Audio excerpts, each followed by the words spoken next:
अध्यक्षा संगीताताई कुरंजेकर जी, और यह मंच बहुत बड़ा है, जिन सभी का यहाँ पर पुष्पगुच्छ द्वारा स्वागत हुआ। ऐसा सम्मानीय मंच आज मेरी माताएं, बहनें, युवा साथी, मेरे गांव से और इस परिसर से आए हुए सारे लोग, जिन सभी ने इस कार्यक्रम में अपनी भागीदारी दिखाई है, इन सभी का मैं अभी इस कार्यक्रम के माध्यम से अभिनंदन करता हूं। इस गांव के प्रथम नागरिक सम्माननीय गौरीभाऊ बिसेन जी, उसी प्रकार हमारे मार्गदर्शक हमारे बड़े भाई राजेश भैया कटरे जी।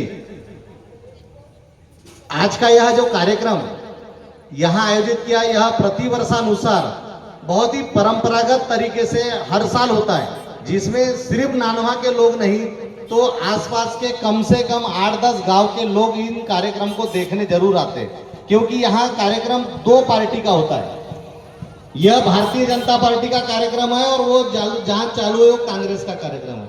इसमें बोलने में कोई मैं संकोच नहीं करूंगा, मैं सीधी बात बोलता हूँ, मैं एकदम डायरेक्ट बात बोलता हूँ। किंतु हमें कांग्रेस और बीजेपी देखना नहीं है, हमें इस क्षेत्र का विकास कैसा हो, इस गांव का विकास कैसा हो, इस बारे में सोचना है। हम कार्यक्रम क्यों रखते? कार्यक्रम दिवाली मिलन समारोह का कार्यक्रम है। इसके आज मंच के माध्यम से समस्याएं आपके सामने आ रही है, समस्याओं का निराकरण भी हो रहा है। लेकिन ये पुरातन काल में जो बुजुर्गों ने तय किया कि हम दिवाली होने के बाद गोवर्धन पूजा को ऐसा कार्यक्रम क्यों रखे, इसका क्या फायदा होना चाहिए, इसका एकमात्र उद्देश्य ये था कि हमारा जो देश है, हमारा जो क्षेत्र है, ये कृषि प्रधान है और कृषि प्रधान होने के साथ साथ यहाँ पर 99% लोग जो है वो कृषि पर आधारित है। और दिवाली के पहले कृषि के सारे काम हो जाते थे, धान कट जाता था और बहुत ही हर्षोल्लास के साथ हम लोग दिवाली मनाते थे। किंतु इस साल ऐसा हो गया कि धान भी नहीं कटा और दिवाली आ गई, बराबर है। 1 महीना पहले दिवाली आ गई और हम कहीं ना कहीं विचलित है। आज हमारे इस कार्यक्रम में इस क्षेत्र के लोकप्रिय विधायक सम्माननीय संजय जी पुरान साहब, जिनको आपने बहुत ही मान सम्मान से और प्यार से यहाँ बुलाया था, वे आए भी। किंतु क्या हुआ, ऐसा ही कार्यक्रम अब सब लोगों ने चालू कर दिया। नानवा का तो फेमस है, तिरखेड़ी का फेमस नहीं था, लेकिन तिरखेड़ी में भी आज है मंडई, बराबर है। तिरखेड़ी में कभी होती थी क्या राज मंडई? ऐसा बहुत जगह हो रहा है, कहीं ओवारा में है तो कहीं ककोड़ी में है, ऐसा। तो एक नेता को इतने क्षेत्र में जाना, इतने गांव में जाना संभावित नहीं है, किंतु उन्होंने माननीय गौरी भाऊ, माननीय राजेश भाऊ और आप सबका आग्रह स्वीकारते हुए वो यहाँ आए। उन्होंने अपनी बात रखा, आपसे भेंट दी और कहा कि आप कार्यक्रम इस क्षेत्र के सम्माननीय माजी आमदार भेर सिंह भाऊ नागपुरी जी यहाँ पर पहुँचने वाले, उनके द्वारा यह कार्यक्रम यहाँ पर संपन्न होगा, ऐसा हम सबको उन्होंने सूचना दी। और यह कार्यक्रम बहुत ही सुचारू रूप से चल रहा है और अच्छी बात है। राजेश भाऊ, आपने यहाँ पर समस्या रखी कि आने वाला समय हमारा कैसा होगा। मैं एक भारतीय जनता पार्टी का छोटा सा कार्यकर्ता हूँ, माननीय भेर सिंह भाऊ इनके मार्गदर्शन में काम करता हूँ। इस क्षेत्र के विधायक सम्माननीय संजय जी पुराम, इनके मार्गदर्शन में हम सब लोग काम करते हैं। आपको बताना चाहूंगा कि समस्या सिर्फ लाइट की नहीं है, तो समस्या क्षेत्र विभाजन की भी है, बराबर है। क्या हुआ, इसके पहले रब्बी की फसल के लिए बहुत ज्यादा हंगामा हुआ, बराबर है। रब्बी की फसल में किस क्षेत्र को रब्बी मिलेगी, किस गांव को नहीं मिलेगी, कौन सा माइनर चालू होगा, कौन सा माइनर नहीं होगा। तो ये मोकासी टोला से, गोंडी टोला से लेकर के तो तिरखेड़ी से होते हुए कोटरा तक की यह समस्या थी। पूरे इसमें 38 छोटे मोटे गांव मिलाकर सारे गांव की यह समस्या थी कि छोटे छोटे पादचारी जो पदचारी बोलते हैं ना, छोटे माइनर से लेके तो बड़े कैनाल तक के समस्या यह थी कि भाई हमने अपने गांव में 25 एकड़ खेती लगा दी, किंतु अब पानी नहीं मिल रहा है। पहला पानी मिला, दूसरा पानी मिला, तीसरा पानी हमको नहीं मिला। तो इसके पीछे एकमात्र कारण ये था कि नियोजन नहीं था। इस क्षेत्र में चुनाव कब हुए? चुनाव नवंबर में हुए, दिसंबर में रिजल्ट आया और जनवरी में सरकार बनी, बराबर है। इसके पहले ही 6 महीना पहले रब्बी का नियोजन होता है।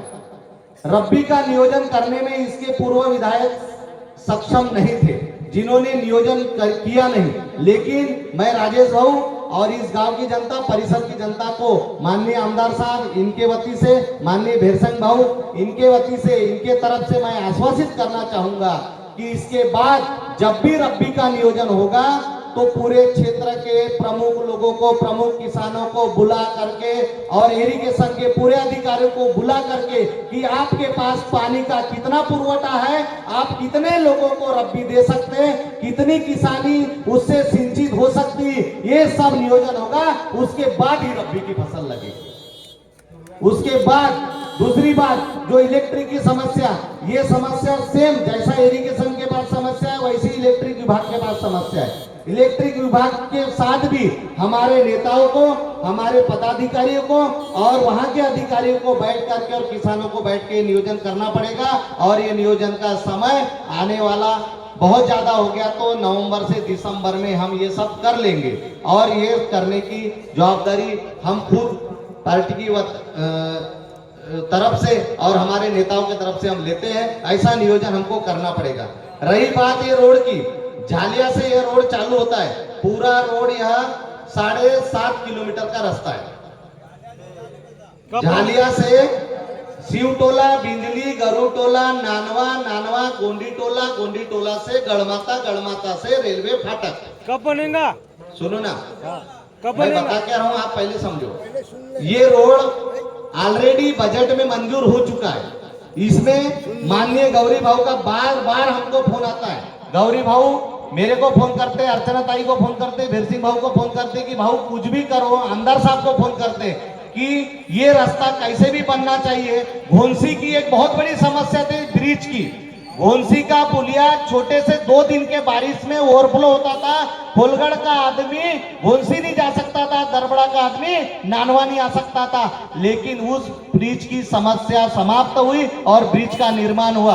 अब किसने भूमि पूजन किया और किसने रिबन काटा ये मैं नहीं बोल सकता, लेकिन सरकार भारतीय जनता पार्टी की थी। अशोक नेते यहाँ के लोकसभा के सदस्य थे और उनके हाथों ही पीएमजीएसवाई योजना के अंतर्गत वो ब्रिज मंजूर हुआ। किंतु लोगों ने भूमि पूजन किया, इसके लिए हम और आप दोषी नहीं है। कावराबांध से लेकर के खोलगढ़ से बंसुला का रोड भी प्रधानमंत्री ग्राम सड़क योजना से मंजूर हुआ।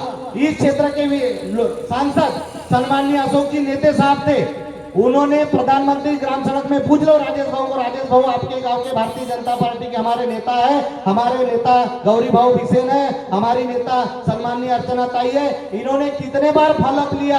ये बार बार गढ़चिरौली जाते थे, मैं खुद इनके साथ 1-2 बार गढ़चिरौली गया कि कावराबांध, खोलगढ़, नानवा और भंसुला की समस्या बहुत डेंजर है।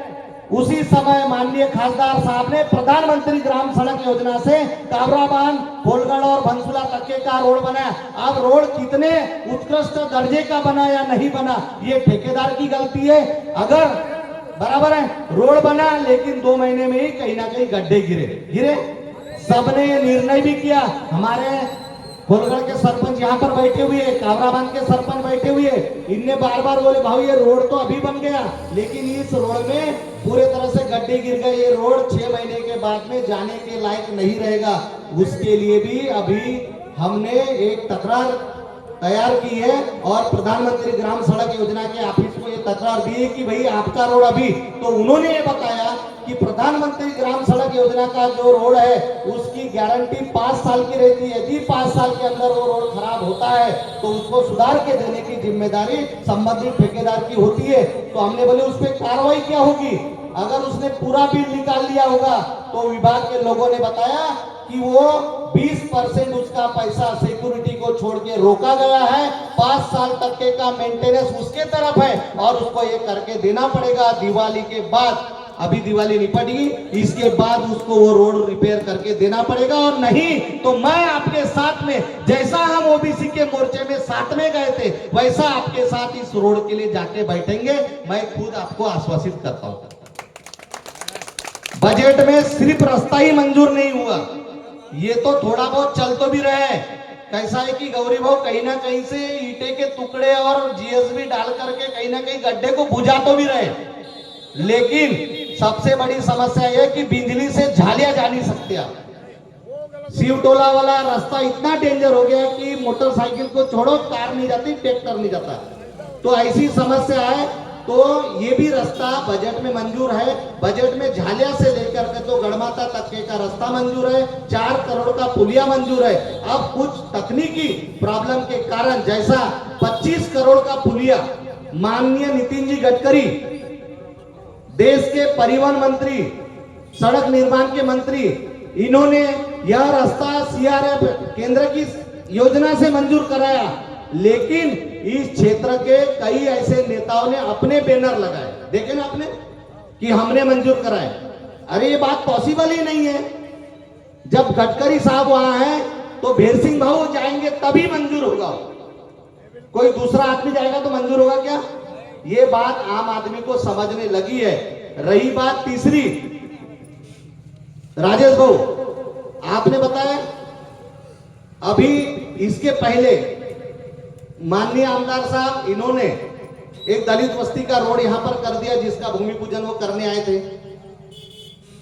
अभी आपके यहां पर 15 लाख रुपए का सांस्कृतिक भवन वो मंजूर कराने वाले, आज बोले नहीं, लेकिन अभी जाते जाते मेरे को गाड़ी में बताया कि नानवा की लोक संख्या 2500 के ऊपर है, मेरे ख्याल से 2500 है ना, लगभग 2100 समझो, 2500 के आसपास।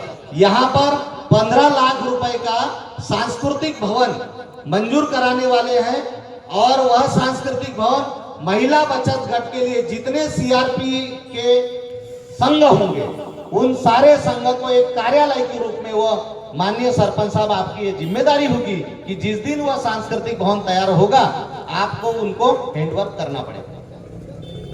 तो काम कर रहे हैं, हमारे लोग काम कर रहे हैं, बाकी के लोग सिर्फ बात कर रहे हैं। और भी बोलना चाहे तो बहुत सारी बातें हैं, किंतु समय भी हो गया है। हमारे वरिष्ठ मार्गदर्शक यहाँ बैठे हैं, और भी वो सारी चीजें आपको बताएंगे। क्षेत्र की समस्या दूर होगी, आपको सब्र रखना पड़ेगा। माननीय नरेंद्र जी मोदी, इनके नेतृत्व में चलने वाली भारतीय जनता पार्टी की केंद्र की सरकार, भारतीय जनता पार्टी की राज्य की सरकार बहुत अच्छा काम कर रही है, किंतु कुछ समाज विरोधी लोग और देश ही विरोधी लोग गलत बातें आपके मन में लाते हैं, जिनका हम खुद शिकार होते हैं। हमको सारी जानकारी रहती है, अरे किस योजना का लाभ आपको नहीं मिला। छोटी छोटी बातें में हम लोग व्हाट्सएप में मैसेज लिख देते हैं, व्हाट्सएप में एक दूसरे को कमेंट करते हैं। हमारे बारे में अगर किसी ने बोला तो हम बोलते बराबर है, उसका ये गलत है, लेकिन आप सच्चाई की जड़ तक जाना चाहते नहीं या जाते नहीं। इस चक्कर में बहुत सारा भ्रम आपके मन में है, इस भ्रम को दूर करिए। माननीय मोदी जी के नेतृत्व में जो सरकार चल रही है, ये सरकार बहुत अच्छा हर उस घटक के साथ काम कर रही है, हर उस घटक को न्याय देने का काम कर रही है। जो एक देखिए, आपके गांव में 100% नानवा 100% घरकुल से परिपूर्ण हो चुका, किसी हो रहा है, लिस्ट में नाम है, देखिए उसके डिवाइडेशन है अ ब क ड बराबर, और पुरौनी ब, ऐसे इसमें 100% मेरा गांव लगभग 100% खोलगढ़ घरकुल मिल चुके हैं। कुछ लोगों के बचे हैं, वो पुरौनी में आने वाले हैं और 100% हो गए। आप भरोसा रखिए, आपको किसान सम्मान की निधि मिल रही है, आपको धान का बोनस मिलने वाला है, या कुछ लोगों को मिल चुका है। आपको कुछ चुकारे की भी प्रॉब्लम है, बहुत सारे फोन आते हैं कि हमको चुकारा नहीं मिला, लेकिन उसमें हमारी भी गलती है। हम लोग दलालों को अपना टेंडर दे रहे हैं, दलालों को बोलते हैं कि भैया तू मेरा धान खता दे, अगर तू 40,000 के धान खताता है तो मैं तेरे को 5,000 रुपए देता हूं। वो पेमेंट नहीं आया, लेकिन जिसने ईमानदारी से धान खताया, जिसने ईमानदारी से सोसाइटी में धान बेचा, उसका पेमेंट रुका क्या? नहीं रुका, सबका पेमेंट आया। आप समझिए, पुरानी है ना, तो सुनो भैया, उसका भी बता रहा हूँ। झालिया से यही फोन आया था कि धान का पैसा रुका है। इसमें डीएमओ साहब से बात हुई, आमदार साहब ने बात किए और हमारे बाकी पदाधिकारी ने बात किए, तो उनका कहना ऐसा है कि किसी के केवाईसी में प्रॉब्लम है या तो किसी के खाते में प्रॉब्लम है, लेकिन भैया ये अन्याय होगा नहीं। यदि आपने धान खताया है तो वो गवर्नमेंट के डायरेक्ट पोर्टल पे, और डायरेक्ट पोर्टल पे अगर गया है तो उसका पैसा आपको 100% मिलेगा। इसकी जवाबदारी मैं और पूरा मंच लेता है, आपके साथ आने तैयार है। मैं पहले भी बोला, किसी भी समस्या के लिए हम ये नहीं देखेंगे कि हमारे पक्ष की सरकार है तो हम उसके विरोध में जाएंगे, ऐसा नहीं सोचेंगे। हम आपके साथ बैठने, आपके साथ आंदोलन करने के लिए तैयार है। आप ये समझ लिए कि आपके साथ, हमारे साथ यह अन्याय नहीं होगा यदेश भाऊ। दूसरी बात, मैं और एक बात आपको बताना चाहूंगा। रही बात छोटी छोटी बातें, कभी कभी छोटा सा प्रॉब्लम होता है। अभी सरकार की लाडली बहना योजना चालू है, श्रावणबाड़ी योजना चालू है, संजय गांधी निराधार योजना चालू है, कलावंतों को पेंशन मिल रही है, भजन मंडली को 25,000 रुपए प्रति वर्ष मिल रहे हैं। सुनिए ना, उसके पीछे भी रीजन है, उसके पीछे कारण है काका जी। आपने अपना भजन मंडली तैयार कर लिया, रात दिन गणेश जी में, कन्हैया में आप बैठ करके रात रात भर भजन करते हो। उसके बाद सारी चीजें आपको मालूम रहने के बाद में आपने अभी तक रजिस्ट्रेशन नहीं किया। अब जिसका रजिस्ट्रेशन नहीं है भैया, उसको कैसा मिलेगा? ऐसा तो कोई भी फर्जी बताएगा कि मेरे 11 लोगों की मंडली और मेरे 11 लोगों को पैसा मिलना चाहिए। इसलिए सरकार क्या कर रही है? रजिस्ट्रेशन मांग रही है, केवाईसी मांग रही है, आपका सबका आधार कार्ड मांग रही है। ये काम गलत होगा नहीं। सरकार के बारे में आपके मन में यदि कोई संभ्रम होगा तो उसको दूर करिए। आपके पास गवर्नमेंट ने क्या किया है? प्रधानमंत्री ऑफिस से डायरेक्ट भारत सरकार का पोर्टल चालू किया है। महाराष्ट्र की सरकार सीएम ऑफिस ने डायरेक्ट पोर्टल चालू किया है, जिसकी साइट आपको पंचायत समिति और तहसील कार्यालय में मिलेगी। कलेक्टर ऑफिस में भारत सरकार की साइट है। अगर किसी भी सार्वजनिक क्षेत्र में आपको परेशानी होती है तो आप डायरेक्ट साइट पे जाकर के ऑनलाइन करिए। व्हाट्सएप पे मैसेज चलाने से नहीं होगा, व्हाट्सएप पे आप दुनिया भर की बातें बोलने से नहीं होगा। आपको उस जगह जाके कहां समस्या, जड़ की समस्या देखना पड़ेगा। जब तक के आपको धान का खोड़ कीड़ा और पोंगा समझ में नहीं आएगा, तब तक के आप कृषि केंद्र से दवा लाके मारोगे नहीं, बराबर है? जब तक कि आपको मालूम ही नहीं, आपके धान को लगा है खोड़ कीड़ा, आप मार रहे हैं मावे की दवा, और मावे की दवा का असर 15 दिन में खत्म हो गया, और जब धान आया तब मावा लगा, तब तुमने दवा नहीं मारे। आप कृषि केंद्र वाले पे जाके चिल्ला रहे हो कि भैया मैंने मावा की दवा लाया था पर मेरे धान को फिर से मावा लगा। आप समय देखिए और आपकी समस्या। हाँ, अभी मैं ज्यादा बोल नहीं पाऊंगा, यह सांस्कृतिक मंच है, यह राजनीतिक मंच नहीं है। आप लोगों ने और इस आयोजक समिति ने मेरे को बोलने का मौका दिया। मैं आपको इस मंच के माध्यम से यही आश्वासित करूंगा कि जिस प्रकार की भी समस्या होगी उसके लिए हम लोग तत्पर है और आपका काम करेंगे। आपका काम हमेशा करते रहेंगे, भविष्य में भी करेंगे। यही शब्दों को विराम देते हुए धन्यवाद। जय हिंद, जय भारत, भारत माता की।